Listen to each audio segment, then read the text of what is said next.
कृष्ण के बारे में दुर्योधन, शकुनी और अन्य की राय। दुर्योधन। कृष्ण को अलग अलग लोगों ने अलग अलग तरीकों से देखा और अनुभव किया है।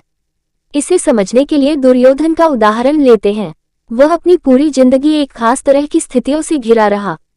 इतिहास उसे एक ऐसे शख्स की तरह देखता है जो बहुत ही गुस्सैल, लालची और असुरक्षित था। वह हमेशा सबसे ईर्ष्या करता रहा और सबका बुरा चाहता रहा। अपनी ईर्ष्या और लालच में उसने जो भी काम किए वे उसके और उसके कुल के विनाश की वजह बन गए। ऐसा दुर्योधन कृष्ण के बारे में कहता है। कृष्ण एक बहुत ही आवारा और मूढ़ व्यक्ति है जिसके चेहरे पर हमेशा एक शरारती मुस्कान रहती है। वह खा सकता है, पी सकता है, गा सकता है, प्रेम कर सकता है, झगड़ा कर सकता है, बड़े उम्र की महिलाओं के साथ वह गप्पे मार सकता है और छोटे बच्चों के साथ खेल भी सकता है। ऐसे में कौन कहता है कि वही ईश्वर है? शकुनी। महाभारत का ही एक और चरित्र है शकुनी। शकुनी को कपट और धोखेबाजी का प्रतीक माना जाता है।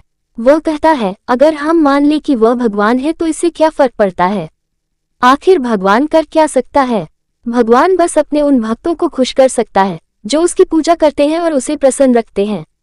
होने दो उसे भगवान, लेकिन मैं तो उसे बिल्कुल पसंद नहीं करता। जब आप किसी को बिल्कुल पसंद नहीं करते तब भी आपको उसकी प्रशंसा करनी चाहिए। राधा। कृष्ण की बचपन की सखी और प्रेमिका राधे उनको बिल्कुल अलग तरीके से देखती थी। राधा कौन थी? एक साधारण सी गांव की लड़की जो दूध का काम करती थी। लेकिन राधा के नाम के बिना कृष्ण का नाम अधूरा माना जाता है क्योंकि कृष्ण के प्रति उनमें अत्यंत श्रद्धा और प्रेम था। हम कृष्ण राधे कभी नहीं कहते हैं, हम कहते हैं राधे कृष्ण। एक साधारण सी गांव की लड़की इतनी महत्वपूर्ण हो गई जितने कि स्वयं कृष्ण, और कहीं कहीं तो वे कृष्ण से भी ज्यादा महत्वपूर्ण हो गई है। कृष्ण के बारे में राधा कहती है, कृष्ण मेरे भीतर हैं। मैं कहीं भी रहूं वे हमेशा मेरे साथ हैं।